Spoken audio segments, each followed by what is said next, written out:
Kumusta mga brad? Isa ka ba sa biktima ng panlalait? Kasi yung motor mo made in China? Sa panahon nga po ngayon, hindi pa rin talaga mawala-wala yung discrimination. Lalong-lalo na nga po pagdating sa mga motor. Yung mga motor nga po na made in China, sila talaga ang isa sa mga pinaka-target ng mga basher. Binabash nila yung mga taong China bike yung motor. Pero ang malupit dito, yung mga nambabash yung motor.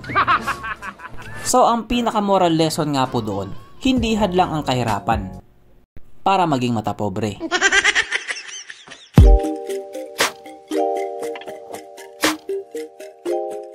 Pero syempre bago tayo magpatuloy, kung bago ka pa lamang napadpa dito sa aking walang kwentang channel, huwag ka na mag-subscribe.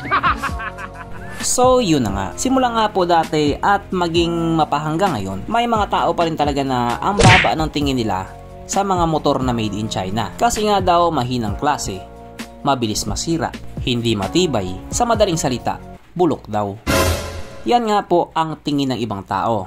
Oy, sila lang yun, hindi ako sali doon. Pero isa nga po sa mga China brand na talagang nga namang sasabay sa quality ng mga Japanese brand, walang iba, CF Moto yan brand.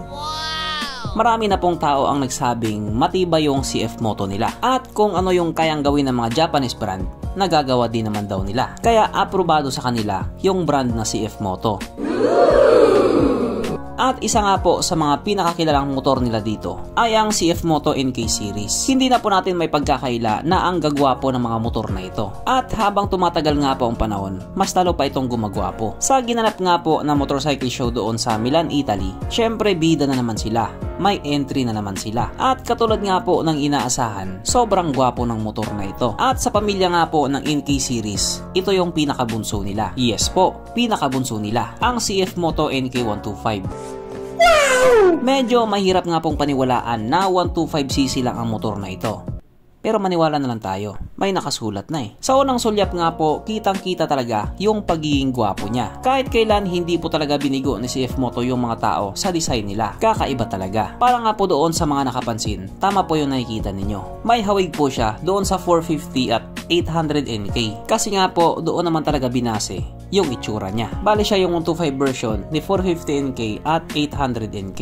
Pero kahit ganun nga po ang nangyari, marami pa rin mga tao ang natuwa. Kasi kahit 125cc lang siya, pero pag nakasampa ka na, parang 450 at 800 na rin yung dating niya. Kasi nga, same lang din naman sila ng itsura. Sa power na lang talaga magkakatalo. So, bali sa ngayon nga po, dahil ito isang concept pa lang, wala pa po silang binigay na specs sa kanyang makina. Pero panigurado naman doon, may ibubuga din yan pag naging totoo na. At kung titignan nga po natin yung mga nakalagay sa kanya, matitindi din talaga. Naka single-sided swing arm, naka SC Project na muffler, may pa-carbon-carbon pa, naka fully LED lighting system, at 5 inches TFT display na gauge panel.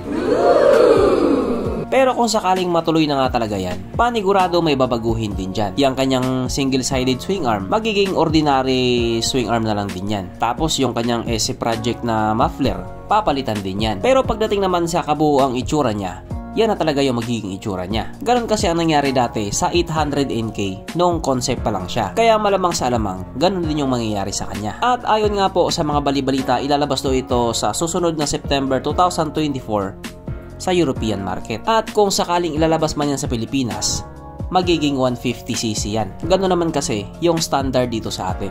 At pagdating naman doon sa presyo niya, sila lang talaga ang nakakalam doon. Kaya kung sakaling trip mo ang motor na ito, mas maganda ngayon pa lang pag-ipunan mo na. Kasi pagdating yung araw na ilalabas na siya, malaki ang tsansa na magkakaroon ka ng isa. So hanggang dito na lang muna mga brad. Kung may gusto kang sabihin or gustong idagdag doon sa mga sinabi ko, mag-comment ka na lamang sa baba.